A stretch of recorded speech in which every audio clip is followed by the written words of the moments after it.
আপনি কি জানেন একটা পিঁপড়ার চারপাশে বলপেন দিয়ে বৃত্ত এঁকে দিলে সে আর ওই বৃত্তটা থেকে বাইরে বের হয়ে আসতে পারে না।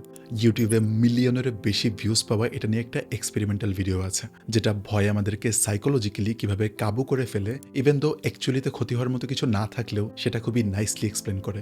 ভিডিওতে দেখা যায় একটা পিঁপড়ার চারপাশে বৃত্ত এঁকে দিলে পিঁপড়াটার সেই বৃত্ত থেকে বের হতে পারছে না। পিঁপড়াটা তখন ওই লাইনটাকে একরকমের থ্রেড হিসেবে দেখতে থাকে। একদম লাইনটার খুব কাছাকাছি গেলেও লাইনটাকে স্পর্শ না করে অন্য পথ দেখতে থাকে যেখানে লাইন টানা নেই এবং বের হওয়া যাবে। ঠিক একই ব্যাপার ঘটে মাকড়সার ক্ষেত্রেও। তারাও বৃত্তের এই লাইন কোনো এক কারণে ক্রস করতে চায় না। উপর থেকে দেখলে মনে হয় তারা এই লাইনটাকে ভয় পাচ্ছে বা এটার উপর দিয়ে গেলে কিছু একটা ক্ষতি হবে এমন মনে করছে। কিন্তু ইন্টারেস্টিং ব্যাপার হলো, যখন সার্কেলটাকে ছোট করতে করতে একদম পিঁপড়া বা মাকড়সাটার খুব কাছাকাছি লাইন টানা হয় এবং ভুলবশত পিঁপড়া বা মাকড়সা যদি লাইনটাকে স্পর্শ করে ফেলে, তখন তারা বুঝতে পারে যে লাইনটা অ্যাকচুয়ালি কোনো থ্রেট না। তখন তারা সাথে সাথে সেই লাইনটাকে ক্রস করে চলে যায় এবং তারপর থেকে কখনো সেই লাইন তাদের আর আটকাতে পারে না। এখন ভাবুন তো, আমাদের জীবনের বেশিরভাগ ভয়গুলো কি ঠিক একই রকম না? আমরা মানুষরা কত কিছু নিয়ে ভয় পাই। নতুন চাকরি, নতুন মানুষের সাথে সম্পর্কে জড়ানো, ব্যবসা শুরু করা বা হয়তো রাতে একা থাকা। কিন্তু এই ভয়গুলো কি আসলেই ভয় পাওয়ার মতো কিছু, নাকি শুধুই আমাদের মনের তৈরি একটা বল পেনের লাইন?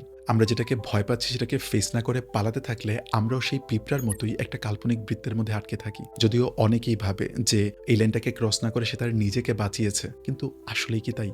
আমার একজন ফ্রেন্ড আমাকে বলেছিল যে ছোটবেলায় তার অন্ধকার রুমে একা থাকতে খুব ভয় লাগতো। তো একদিন তার ভাই তার সাথে ঝগড়া লেগে বাইরে থেকে দরজা বন্ধ করে চলে যায়। সেদিন প্রথমে সে ভীষণ ভয় পেয়েছিল, কান্নাকাটিও করেছিল।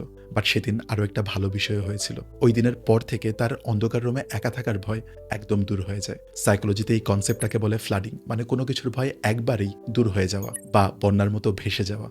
আমাদের সবার জীবনেই এমন অনেক ভয় আছে যেগুলো শুধুমাত্রই আমাদের মনের তৈরি। যখনই আমরা সেগুলোকে ফেস করি, এই বেশিরভাগ ভয়গুলোই কেটে যায়, আর সাথে আমাদের পৃথিবীটাও বড় হয়ে যায়। আপনিও কি আপনার লাইফে এমন কোনো ভয়ের মধ্যে আটকে আছেন যেটাকে আপনি দূর করতে চান, বা কোনো একটা ভয়কে একেবারেই মন থেকে দূর করে ফেলেছেন? কমেন্টে জানাতে পারেন। আপনার গল্প বাকিদেরকেও তাদের ভয়কে দূর করার সাহস দিবে।